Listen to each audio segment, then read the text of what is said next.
You ever notice how the same kinds of villains pop up over and over again all through history? Well, today we're going to dive into this really fascinating analysis. It takes these ancient figures and uses them to shine a light on challenges that feel, very modern and very persistent. And that's a great question to kick things off, right? Because usually we think of these figures as just, historical characters, maybe mythological ones, stuck in the pages of some old book. But what if they're actually something more? Something timeless? Exactly. That's the big idea here. They aren't just characters, they're archetypes. Think of them like blueprints for deception that are just as real and relevant today in our politics, in our media, even in our own communities, as they were thousands of years ago. So what we're going to do is look at a source that does exactly that.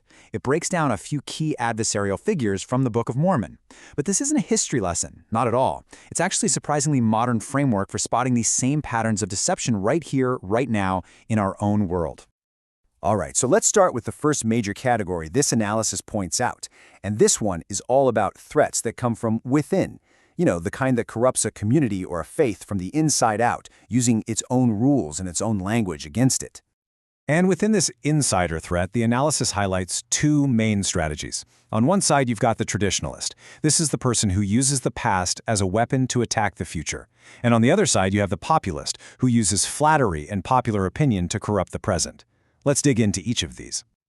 Okay, so first up, let's meet Sherem. He is the classic traditionalist skeptic. This is the guy who says he's defending the true faith, but what he's really doing is attacking any kind of new idea or new revelation.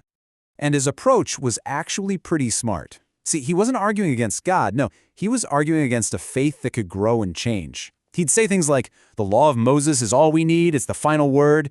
He'd accuse leaders of twisting the scriptures. And then, his final move was to demand a physical sign, some kind of hard proof, basically rejecting the whole idea of faith. Now, the source makes a really interesting modern parallel here. It points to something called textual criticism. Now, this is a totally legitimate academic tool for studying ancient texts. But the analysis points out that some people use it in the exact same way as Sherem, to cast doubt, to say, if we can't prove it in the oldest manuscripts, it's not real. It's that same demand for physical proof over personal revelation.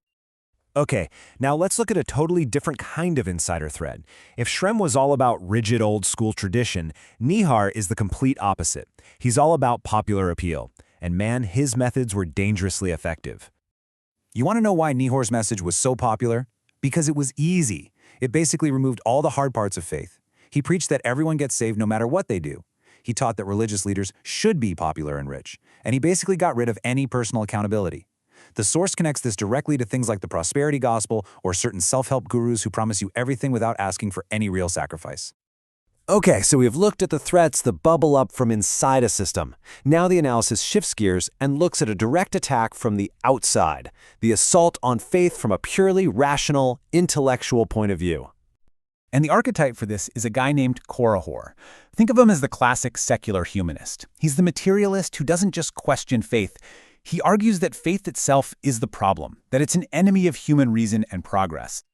I mean, just listen to his arguments. They're going to sound super familiar. Belief in God is just a foolish tradition. You can't know what you can't see. Faith is a crutch for the weak. Spiritual experiences, just illusions. Death is the end. That's it. And religious leaders? They're just in it for power and money. Seriously, it reads like a checklist for modern atheist talking points. His philosophy really echoes arguments made by some pretty influential modern thinkers. Okay, that brings us to the final and maybe the most dangerous archetype of all. This is what happens when ideology, whether it's real or just for show, becomes nothing more than a weapon for personal gain and power, with zero regard for the truth. The source gives us a quick but really powerful example of this. A man named Amalekai. This guy used religious division as a political tool. He didn't care about the beliefs themselves, he just wanted to become king. And when he couldn't get what he wanted through the political process, he had no problem starting a violent civil war. But the ultimate example, the final boss, if you will, of this archetype is Gadianton.